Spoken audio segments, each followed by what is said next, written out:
¿Alguna vez han meditado cuán importante es en lo que pensamos? Las Escrituras nos enseñan en estos versículos que en lo que pensamos describe quién realmente somos. Hace algunas semanas estuvimos estudiando parte de los versículos del 5 al 8 de este capítulo de Romanos. Y decíamos que en estos versículos es como si el apóstol Pablo pintara un par de retratos. Y esto lo comparábamos con las obras de aquel artista que pintaba sus obras por ambas caras del lienzo y que ambas caras eran opuestas la una de la otra. Algo así es lo que hace el apóstol en estos pasajes. Por un lado, nos presenta el retrato de aquellos que son de la carne. Eso fue lo que vimos en la predicación pasada. Pero por el otro lado, nos presenta el retrato de aquellos que son del Espíritu. Eso es lo que veremos el día de hoy. Y con ello, lo que se nos está diciendo aquí es que solo hay dos tipos de personas en este mundo: los que son del Espíritu y los que son de la carne, los que están justificados y los que están condenados, los que tienen vida eterna y los que van hacia la condenación eterna. Solo hay estos dos tipos de personas en este mundo, por lo cual cada uno de nosotros que nos encontramos aquí, cada uno de nosotros debemos preguntarnos, ¿de qué lado estamos? ¿O somos del Espíritu o somos de la carne? Vayamos a los versículos 5 a 8 del libro de Romanos, capítulo 8. Dice, porque los que son de la carne piensan en las cosas de la carne, pero los que son del Espíritu, en las cosas del Espíritu, porque el ocuparse de la carne es muerte, pero el ocuparse del Espíritu es vida y paz. Por cuanto los designios de la carne son enemistad contra Dios, porque no se sujetan a la ley de Dios, ni tampoco pueden, y los que viven según la carne no pueden agradar a Dios. Oremos, hermanos. Padre Santo, te damos muchas gracias en esta mañana porque nos das el gran privilegio de venir a adorarte como iglesia, y tenemos este gran privilegio de tu promesa que tú moras en medio de tu iglesia. Ayúdanos, Señor, porque necesitamos la obra de tu Espíritu Santo para traer santificación, para traer vida a aquellos, Señor, que aún pertenecen a la carne. Te pedimos, Señor, que tú obres poderosamente a través de tu palabra. Cualquier hombre, Señor, es un instrumento débil, es un pecador, Señor, pero solamente tú haces la obra. Te lo pedimos esto en el nombre de nuestro Señor Jesucristo. Amén. Hermanos, el apóstol Pablo describió la lucha del creyente en contra de su pecado en el capítulo anterior. Sin embargo, él inmediatamente después trajo consuelo y seguridad a los creyentes. ¿De qué forma? Recordándoles que a pesar de su lucha en contra de su pecado, el creyente no es condenado. ¿Y por qué el creyente no es condenado? Eso es lo que el apóstol nos explica en los versículos 2 al 4. La razón por la cual el creyente no es condenado es porque el Padre envió a su Hijo Jesucristo a este mundo para tratar con el problema de nuestro pecado. En la cruz del Calvario, nuestro pecado fue condenado en el Hijo. Sin embargo, Cristo, habiendo tratado con nuestro pecado, no solo nos ha librado de la condenación, Cristo, habiendo tratado con nuestro pecado, también ha roto el poder dominante del pecado. Y esa es la razón por la cual el apóstol termina diciendo al final del versículo 4 que aquellos que están en Cristo ya no andan, ya no viven conforme a la carne, sino conforme al Espíritu. Y hermanos, esta frase es una frase muy importante, porque lo que Pablo nos está diciendo aquí es que una de las evidencias, una de las marcas de que alguien ha sido verdaderamente salvo es que una persona ya no vive conforme a la carne, sino conforme al Espíritu. Por lo cual, estos versículos que vamos a ver el día de hoy nos llaman a examinarnos a cada uno de nosotros, nos llaman a examinarnos para ver si realmente estamos en la fe o no. Si el creyente seguirá luchando en contra de su pecado, tal como Pablo ya lo describió en el capítulo anterior. Sin embargo, aunque el creyente seguirá luchando en contra de su pecado, una de las evidencias de que alguien es un verdadero creyente es que esa persona ahora tiene su mente puesta ya no en las cosas de la carne, sino en las cosas del Espíritu. Y esto es muy importante que lo entendamos, porque hay muchas personas que creen que son verdaderos creyentes cuando en realidad no lo son. Hay muchas personas que creen ser verdaderos creyentes, pero su vida no da una evidencia de esa obra que supuestamente Dios ha hecho en ellos. Hermanos, todos los miembros de una iglesia han confesado ser verdaderos creyentes. Sin embargo, es posible que no todos los miembros de una iglesia verdaderamente lo sean. Por esa razón, el Señor en otro lugar nos habló de la parábola de las 10 vírgenes, en donde estas 10 vírgenes esperaban la venida del novio. Sin embargo, ¿qué es lo que vemos ahí? Que no todas esas vírgenes eran prudentes. ¿Cómo eran 5 de ellas? 5 de ellas eran insensatas. ¿Y qué nos enseña esto? Esto nos enseña que en una iglesia no todas las personas pueden ser salvas. No todas las personas son salvas. Que alguien pueda decir que es un cristiano, que alguien pueda comportarse externamente de una cierta manera, no es una evidencia de que esa persona se haya convertido de verdad. No, una de las evidencias de acuerdo a estos pasajes es en dónde está puesta nuestra mente, en qué ocupamos la mayoría de nuestros pensamientos.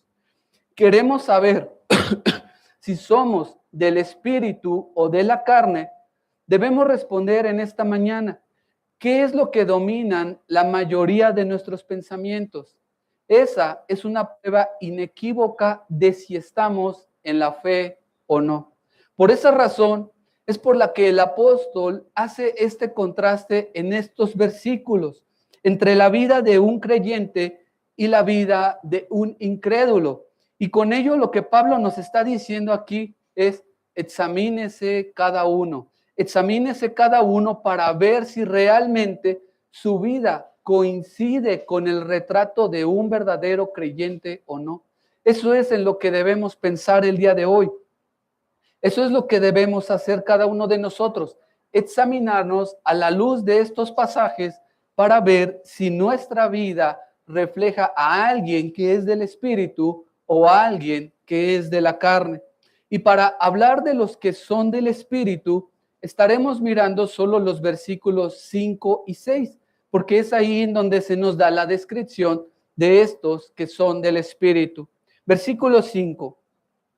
Porque los que son de la carne piensan en las cosas de la carne, pero los que son del Espíritu en las cosas del Espíritu.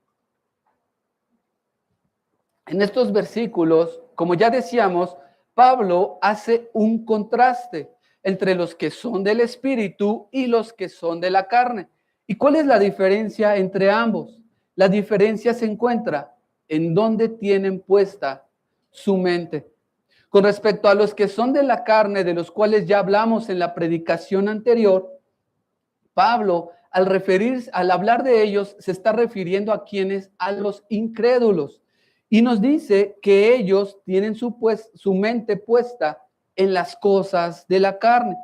Y al decirnos que ellos tienen su mente puesta en las cosas de la carne, Pablo no está diciendo que ellos dirigen su mente hacia estas cosas de vez en cuando. Eso no es lo que está diciendo Pablo. Lo que Pablo está diciendo es que estas cosas de la carne son las cosas que les dominan. Estas cosas de la carne son las cosas que les dan su mayor placer. En otras palabras, lo que está diciendo Pablo es que pensar en estas cosas de la carne es el patrón de sus vidas. Es como si ellos fueran conduciendo por una carretera y aunque ellos pueden ver letreros para dirigirse hacia otros lugares, es como si ellos lo único que pudieran hacer es seguir conduciendo en esa misma. Lo único que pueden seguir haciendo es seguir conduciendo por el camino de la carne. Así es la mente del incrédulo. Su mente está esclavizada por los deseos pecaminosos, por el amor a las cosas de este mundo. Y no hay manera en la que ellos puedan desviarse de este camino. Es como si su mente fuera una caja fuerte, en donde están todas estas cosas de la carne. Y por fuera de esta caja es como si estuvieran las cosas del espíritu. Entonces, es como si ellos no pudieran mirar más allá de esta caja. Es como si ellos no pudieran mirar más allá de su mente carnal. Así es la mente del incrédulo. El incrédulo no tiene la capacidad en sí mismo ni de recibir ni de percibir las cosas del espíritu. ¿Por qué? Porque no pueden mirar más allá de esa caja, no pueden mirar más allá de su mente carnal. Esa es la idea de este pasaje. Y esto no se debe a un problema mental en ellos, se debe a un problema en su corazón. Hermanos, cuando las escrituras nos hablan de la mente, en realidad las escrituras nos están hablando del corazón, de nuestra condición del corazón. Por eso le llamo el versículo de Proverbios que dice, porque cuál es su pensamiento en su corazón, tal es él. Por tanto, lo que caracteriza a aquellos que son de la carne, aquellos que no son cristianos, es que tienen su mente puesta en las cosas de la carne. Y hermanos, así estábamos cada uno de nosotros. Así estaba nuestra mente esclavizada. Nuestra mente no podía mirar más allá de esa caja. Nuestra mente no podía mirar más allá de nuestra mente carnal. Así estábamos cada uno de nosotros. Pero habiendo recordado brevemente estas cosas, ahora pasemos a considerar a los que son del Espíritu. Segunda parte del versículo 5. Pero los que son del Espíritu, en las cosas del Espíritu. Pablo ahora pasa a hablarnos de los que son del Espíritu. Y por tanto, lo primero que deberíamos preguntarnos es, ¿quiénes son estos que son del Espíritu? Obviamente, Pablo se refiere a quienes, a los creyentes. Pero ¿por qué Pablo les llama los que son del Espíritu? ¿Por qué Pablo no se refiere simplemente a ellos como creyentes o como santos? ¿Por qué Pablo les llama los que son del Espíritu? Obviamente Pablo les llama los que son del Espíritu porque él está haciendo un contraste con los de la carne. Pero al llamarles del Espíritu, obviamente Pablo está diciendo que ellos no tienen un cuerpo físico. Obviamente no está diciendo eso Pablo. Pablo les llama así porque él está haciendo referencia a aquellas personas que él describe en el versículo 9. Vayamos al versículo 9 de este mismo capítulo. Mas vosotros no vivís según la carne, sino según el Espíritu, si es que el Espíritu de Dios mora en vosotros. Y si alguno no tiene el Espíritu de Cristo, no es de él. Entonces, ¿quiénes son estos que son del Espíritu? Son aquellas personas en quienes mora la tercera persona de la Trinidad. Son aquellas personas en quienes mora el Espíritu Santo. Por eso Pablo les llama los que son del Espíritu, porque ellos tienen el Espíritu morando en ellos. Y hermanos, pensemos en esta maravillosa verdad, porque nosotros leemos en el Antiguo Testamento que tanto en el tabernáculo como en el templo, la presencia de Dios se encontraba ahí, y eso era algo extraordinario. Pero aquí bajo el nuevo pacto, la presencia de Dios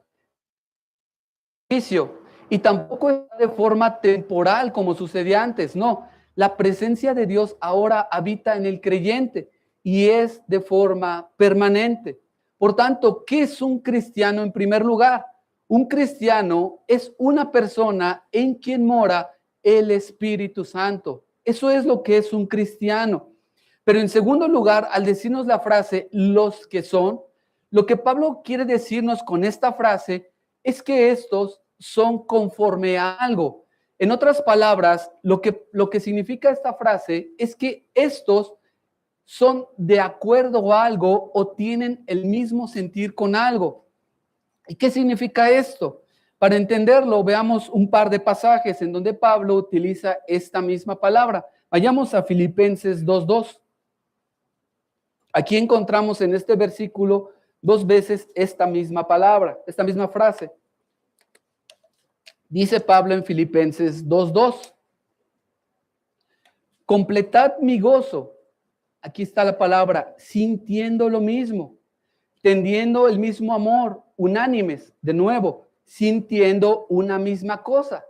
Y también la usa Pablo cuando ruega a Evodia y a Sinti que sean de un mismo sentir en Filipenses 4:2. Entonces, ¿qué está tratando de decirnos Pablo aquí? La idea que Pablo quiere comunicarnos es que mientras que los que son de la carne tienen un mismo sentir, un mismo pensamiento con las cosas de la carne, por su parte, los que son del Espíritu tienen un mismo sentir, un mismo pensamiento con las cosas del Espíritu. Esa es la idea de esta frase. Los que son del Espíritu están en armonía con las cosas del Espíritu. En otras palabras, eso quiere decir que ahora la voluntad del creyente, su inclinación y sus afectos ahora están en armonía con las cosas del Espíritu. Entonces, ¿qué es? Un cristiano no es simplemente una persona que se dice ser cristiano. No, un cristiano es una persona en quien mora el Espíritu Santo y que por tanto vive bajo la guía y dirección del Espíritu. Eso es lo que es un cristiano. Entonces, si tú has creído en Cristo, lo que Pablo está diciendo aquí es que tú eres esto. Si tú has creído en Cristo, lo que Pablo está haciendo aquí es describirte. Eso es lo que es un cristiano. Y entonces, si el Espíritu Santo mora en ti, si tu mente y tus afectos ahora están en armonía con las cosas del Espíritu, entonces, ¿qué quiere decir eso? Quiere decir que entonces hay algo en lo que tú te vas a ocupar. Quiere decir que entonces hay algo en lo que tú vas a pensar. Y eso es lo que Pablo nos dice a continuación, al final del versículo 5, que los que son van a pensar en algo, pero los que son del Espíritu, ¿en qué piensan? En las cosas del Espíritu. Como ya decíamos, la diferencia entre el creyente y el incrédulo se encuentra en qué? En dónde tienen puestos sus pensamientos. Aquí Pablo nos dice que la evidencia de que alguien es un verdadero creyente es que él se ocupa de las cosas del Espíritu. ¿Y cada cuando se ocupa el creyente de las cosas del Espíritu? Pablo no dice que esto suceda de vez en cuando, no. Pablo, al usar la palabra pensar, está en tiempo presente, lo cual significa que nuestra manera de pensar, la manera de pensar del creyente, está en constante armonía con las cosas del Espíritu. Entonces, esto significa que un cristiano es alguien en quien mora el Espíritu Santo y que por tanto tiene un afecto habitual por las cosas del Espíritu. Eso es lo que es un creyente. Ese es el patrón de vida de un cristiano, ocuparse constantemente de las cosas del Espíritu. Pero entonces aquí podríamos preguntarnos, ¿cómo es posible que ahora tengamos una mente en armonía con las cosas del Espíritu cuando antes teníamos una mente carnal y hostil hacia Dios? A la predicación pasada veíamos cómo los de la carne eran enemigos de Dios, no podían agradar a Dios. ¿Cómo es posible que ahora el creyente ahora esté en armonía con las cosas del Espíritu? Antes, cuando escuchábamos la palabra, no la entendíamos. Y no solamente no la entendíamos, ni siquiera nos interesaba. Antes, cuando veníamos a los cultos, se nos hacían aburridos. ¿Cómo es posible que ahora ya no sea así? Hermanos, nosotros nos encontrábamos en la misma situación de Nicodemo. El Señor le dijo a Nicodemo que él no podía ver el reino de Dios. En otras palabras, que él no podía entender las cosas del Espíritu. Por eso Nicodemo le preguntó al Señor, Señor, ¿cómo puede un hombre nacer siendo viejo? Nicodemo, al igual que cada uno de nosotros, no podía ver ni entender las cosas del Espíritu. ¿Por qué? Vayamos a Juan 3:6. Evangelio de Juan, capítulo 3, versículo 6. El Señor le dijo a Nicodemo,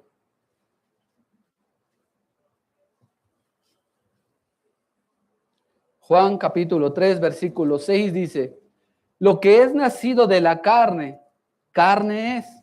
Lo que es nacido del Espíritu, Espíritu es. La razón por la cual Nicodemo no podía ver era por la misma razón que se nos dan en estos versículos de Romanos. ¿Cuál razón? Nicodemo no podía ver ni entender porque era de la carne. Y por tanto, no podía ver más allá. Entonces, ¿qué tenía que ocurrir en Nicodemo? ¿Qué tenía que ocurrir en cada uno de nosotros? El Señor le dijo a Nicodemo en el siguiente versículo, no te maravilles de que te dije, os es necesario nacer de nuevo. Si tú eres uno de los de la carne, al igual que Nicodemo, te es necesario nacer de nuevo. Si tú eres uno de los de la carne, tú necesitas de Cristo. Tú necesitas de aquel del que se nos habló en el versículo 3, que vino en semejanza de carne de pecado y a causa del pecado, ¿para qué? Para condenar al pecado en la carne. Tú necesitas creer en el Hijo de Dios para que no solamente te libre de la condenación en la que ya te encuentras, sino también para que te libre de la esclavitud de vivir en la carne. Eso es lo que Cristo ha hecho por aquellos que han creído en Él. Cristo nos ha liberado de esa esclavitud, pero no solo de la condenación, sino también dándonos una nueva mente para que podamos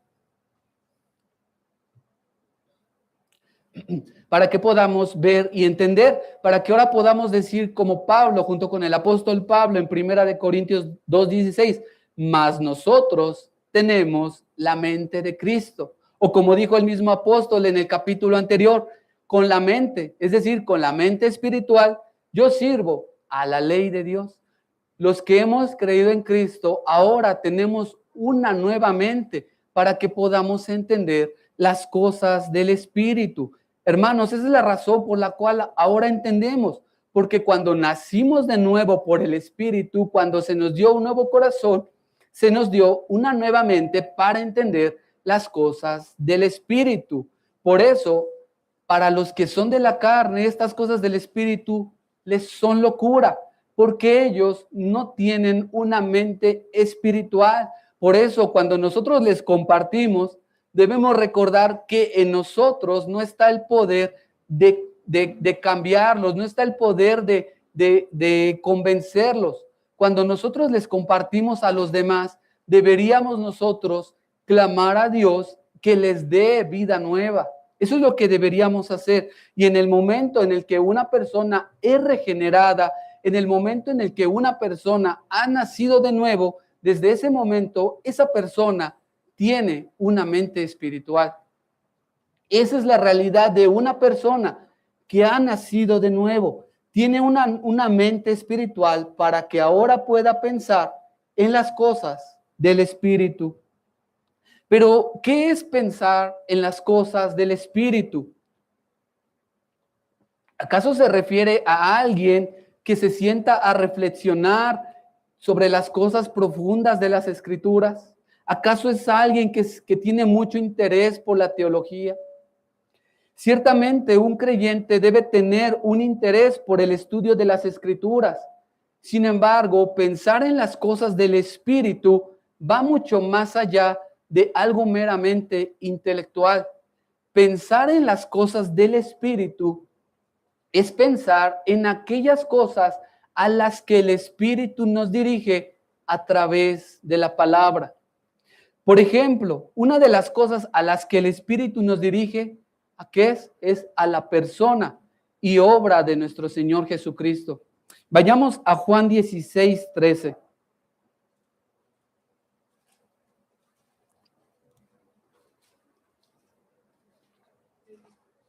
Juan 16:13 dice, pero cuando venga el Espíritu de verdad, Él os guiará a toda la verdad, porque no hablará por su propia cuenta, sino que hablará todo lo que oyere y os hará saber las cosas que habrán de venir. ¿Hacia dónde nos guiará el Espíritu? Versículo 14. Él me glorificará porque tomará de lo mío y os lo hará saber. El Espíritu Santo nos guía hacia la persona de nuestro Señor Jesucristo. Entonces, ¿cómo puedo saber si realmente soy un verdadero creyente o no? Debo preguntarme si realmente tengo un afecto por conocer a Cristo a través de su palabra y de tener comunión con Él a través de la oración. Si nuestra mente está puesta en las cosas del Espíritu, entonces eso quiere decir que yo desearé conocer más a Cristo a través de su palabra. Hermanos, el que tiene una mente espiritual buscará conocer más a Cristo. Para la mente carnal, Cristo no es atractivo, pero para la mente espiritual, como dice Pedro en su primera carta, Cristo es precioso. Pero en segundo lugar, si el Espíritu nos dirige hacia Cristo, entonces eso quiere decir que también seremos dirigidos a amar lo que Cristo ama. ¿Qué ama Cristo, entre otras cosas? Cristo ama a su iglesia. ¿Qué sucedió cuando vino el Espíritu Santo en Pentecostés? Entre otras cosas, se nos dice que los discípulos perseveraban en la doctrina de los apóstoles, es decir, ellos acudían constantemente a recibir la enseñanza de los apóstoles. Sin embargo, eso no fue lo único en lo que perseveraban. Ellos también perseveraban en la comunión de unos con otros. ¿Y qué significa esto? Significa que ellos se interesaban por sus hermanos. Ellos se interesaban por sus hermanos y esto no lo veían como algo opcional. Entonces, si somos del Espíritu, eso quiere decir que tendremos un verdadero deseo de estar con aquellos que también son del Espíritu. Si somos del Espíritu, eso quiere decir que cumpliremos con lo que nos dice Hebreos 10:24 y considerémonos unos a otros para estimularnos al amor y a las buenas obras. ¿Saben cómo se puede traducir esta palabra de Hebreos, estimular? Se puede traducir también como perseguir. Entonces, si una persona tiene el Espíritu, eso quiere decir que esa persona va a amar, va a buscar, va a perseguir, se va a interesar por sus hermanos. Por eso el siguiente versículo de Hebreos dice que no nos dejemos de congregarnos. ¿Para qué? Para que podamos cumplir con estas cosas. Congregarnos es una de las cosas del Espíritu, pero dejar de hacerlo es una de las cosas de la carne. Entonces, alguien que se ocupa de las cosas del Espíritu significa que se va a interesar por sus hermanos. Significa que es alguien que anhela estar cerca de ellos. Por tanto, ¿cómo puedo saber si verdaderamente soy un verdadero creyente o no? Tengo que examinarme si tengo un amor real por Cristo y por aquellos a los que Él ama. Pensar en las cosas del Espíritu es amar a Cristo y amar a su iglesia. Por eso el apóstol Juan nos dice que una de las marcas de que alguien ha pasado de muerte a vida es que ama a los hermanos. Pero una tercera cosa es que si nuestra mente está en armonía con las cosas del Espíritu, entonces eso significa que viviremos en santidad. Romanos 8:13. Porque si vivís conforme a la carne, moriréis. Mas si por el Espíritu hacéis morir las obras de la carne, viviréis. Si el Espíritu está en nosotros, eso significa que entonces nosotros estaremos buscando mortificar nuestros pecados a través del Espíritu.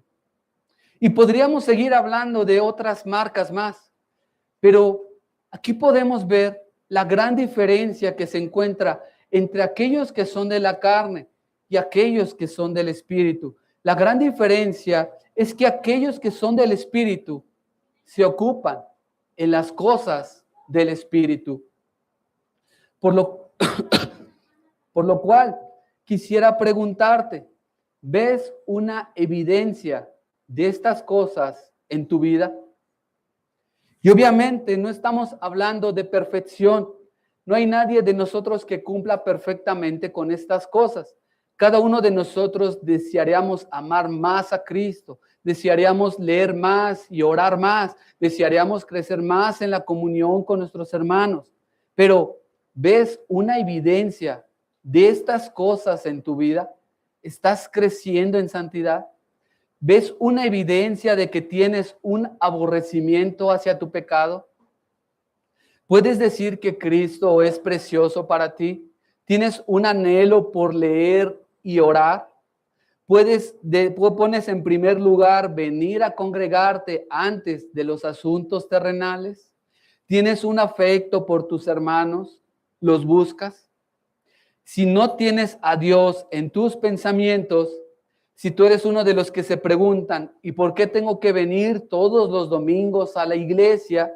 Si tú eres uno de los que puede pasar largas horas viendo la televisión, pero no aguantas ni 5 minutos del sermón, o no te interesan nada de las cosas de Dios, si tú no eres de los que quiere estar con los hermanos, entonces tú debes examinarte, porque estás manifestando tener una mente carnal, porque Dios no está en tus pensamientos. Es cierto que no podemos ver al Espíritu Santo morando en una persona, pero sí podemos ver el fruto de esa persona. Si el Espíritu Santo mora en alguien, eso significa que esa persona andará en los mandamientos de Dios. Eso significa que esa persona no se ausentará de las reuniones de la iglesia, a menos que sea por una verdadera necesidad. Eso significa que esa persona buscará amar a sus hermanos, pero la ausencia de estas cosas evidenciará que esa persona sigue viviendo conforme a la carne. Y no es que tengamos que hacer estas cosas para ser salvos, no. Ocuparse de estas cosas es la evidencia de alguien que ya ha sido salvo. Ocuparse de estas cosas es como dice Pablo en Colosenses 3, nos llevará a buscar las cosas de arriba. Colosenses 3, 1 y 2 dice, si pues habéis resucitado con Cristo, buscad las cosas de arriba, donde está Cristo sentado a la diestra de Dios. Poned la mira en las cosas de arriba, no en las de la tierra. Esta palabra poned de este versículo 2 de Colosenses es la misma palabra pensar del capítulo 5 de Romanos.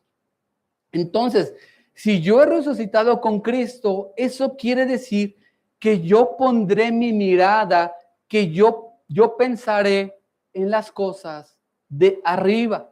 Y pensar en las cosas de arriba no significa que nunca pensemos en las cosas temporales de este mundo, o que no podamos disfrutar de las cosas lícitas de la vida, o que no trabajemos para proveer a nuestras familias. Eso no significa.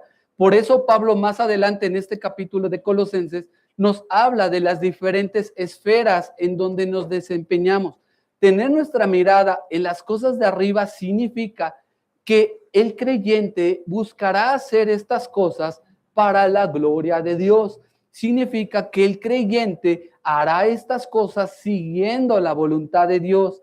El que tiene su mente puesta en las cosas de arriba ante una decisión de un trabajo ¿qué es lo que va a pensar? ¿En qué va a meditar? Que ese trabajo no le afecte en su vida espiritual. El que tiene su mente en las cosas de arriba, ante la decisión de casarse, ¿qué se va a preguntar? ¿Ese hombre o esa mujer es creyente? ¿Me va a acercar a Dios? ¿Ama a Dios? Eso es lo que se va a preguntar. Eso es tener la mente en las cosas de arriba. Un hombre podría ser muy trabajador y honesto, pero aún ese hombre podría tener una carne si ese hombre solo tiene su mente puesta en el trabajo o en el dinero que va a recibir. Si eso es lo único que le preocupa a él tiene una mente carnal. El hombre carnal solo vive para el ahora, solo piensa en las cosas de este mundo, pero el hombre espiritual, su principal preocupación de esta vida es cómo puede agradar a Dios. Entonces, cada uno de los que nos encontramos aquí, cada uno debería estarse preguntando en este momento, ¿en qué pienso continuamente? ¿Pienso en las cosas del espíritu o en las cosas de la carne? ¿Pienso en las cosas de Dios y eternas o pienso en las cosas temporales y terrenales? ¿Qué es lo que dominan nuestros pensamientos? Y estas preguntas son de suma importancia porque con ello podemos saber hacia dónde nos estamos dirigiendo, si a la vida eterna o hacia el infierno. Pregúntate, ¿hacia dónde se va tu mente cuando tienes un problema? No hay ninguno de nosotros que no se preocupe cuando está en medio de una dificultad, pero aún en medio de esa dificultad, nuestras mentes solo se fijan en el problema o en medio de esa dificultad, de esa preocupación, nuestra mente busca a Dios. Entonces deberíamos analizarnos a nosotros mismos, así como periódicamente revisamos nuestro estado de salud, así estos pasajes nos llaman a examinarnos, a analizarnos para ver si realmente somos del Espíritu o no. Y es muy importante que lo hagamos porque Pablo nos dice que pertenecer a cualquiera de estos dos grupos tiene consecuencias eternas. Versículo 6. Porque el ocuparse de la carne es muerte, pero el ocuparse del Espíritu es vida y paz. Aquí Pablo nuevamente nos presenta un contraste. Por un lado nos dice que ocuparse de la carne es muerte, pero por el otro lado que ocuparse del Espíritu es vida y paz. ¿Y qué cosas hay más opuestas que la muerte y la vida? Pablo dice que tener una mente carnal, que tener una mente no renovada por el Espíritu Santo es estar en un estado de muerte espiritual. Aquellos que no están en Cristo están muertos en sus delitos y pecados, no muertos físicamente, pero sí muertos espiritualmente. Ellos están muertos porque no viven para Dios. Ellos están muertos porque no viven para las cosas del Espíritu. Y no solo muertos en este sentido, sino también cuál será el fin de aquellos que permanecen en la carne. Su fin será muerte. Y no se refiere solo a la muerte física, se refiere a la muerte eterna en el infierno. Entonces, date cuenta de si tú estás viviendo para las cosas de la carne, si tu corazón está puesta en las cosas del mundo, date cuenta que tu vida es vana. No es porque sea malo que logres algunas cosas, pero ¿de qué te servirá que hayas ganado todo esto si al final recibirás la ira de Dios? ¿De qué te servirá ganar el mundo si pierdes tu alma? Nada de lo que logres o tengas vale algo sin Cristo. Pero en contraste con esto, Pablo nos dice que ocuparse del Espíritu es vida y paz. Aquí, hermanos, tenemos algo totalmente diferente, porque así como estar en la carne significa que esa persona está espiritualmente muerta, estar en el Espíritu significa que esa persona tiene vida. Y por eso decíamos que por eso podemos entender las cosas del Espíritu, porque ahora tenemos nueva vida. Y no solo vida para entender las cosas del Espíritu, sino también vida eterna. Y no solo vida, sino también nos dice el versículo que tenemos paz. Mientras que no hay una verdadera paz para los impíos, porque ellos están en enemistad en contra de Dios, el cristiano tiene una verdadera paz. ¿Por qué? Porque ha sido reconciliado por medio de Cristo, ha sido reconciliado con Dios por medio de Cristo. Ahora tenemos paz para con Dios por medio de nuestro Señor Jesucristo. Romanos 5:1. Pero no solo tenemos esa paz debido a la justificación, tenemos esa paz que el cristiano experimenta en medio de las pruebas. ¿Qué pasa con los incrédulos? Los incrédulos ponen su esperanza en las cosas de este mundo. Pero ¿qué sucede cuando ellos pierden estas cosas? O cuando no consiguen lo que anhelaban. Eso los lleva a la desesperación. Pero en cambio, el creyente no es que no se entristezca, pero aún en medio de la pérdida, el creyente no se encuentra en desesperanza. No es que el creyente no tema, porque sí tememos, pero en medio de la prueba, el creyente recibe esa paz que sobrepasa todo entendimiento. Entonces vemos ese contraste, hermanos, entre el incrédulo y el creyente. Esta paz, hermanos, es algo que es imposible para la mente carnal. Para aquellos que tienen su mente, su corazón puesta en las cosas de este mundo, es imposible que tengan esa paz que sobrepasa todo entendimiento. Entonces, veamos cuán grande es la diferencia entre la vida de un creyente y la vida de un incrédulo. Pablo, en estos versículos, establece una clara diferencia entre aquellos que son de la carne y aquellos que son del Espíritu. Es una diferencia tan clara que no se pueden confundir el uno del otro.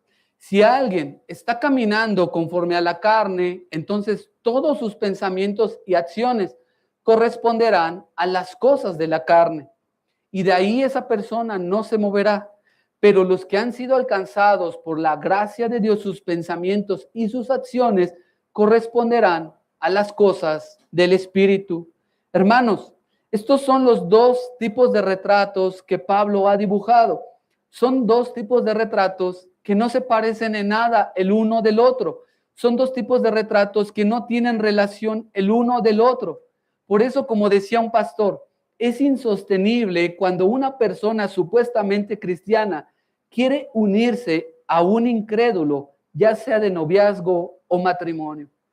¿Por qué querría un creyente estar con alguien que odia a Dios? ¿Por qué comunión podría haber entre ambos? Si son tan diferentes, ¿por qué querrían estar juntos?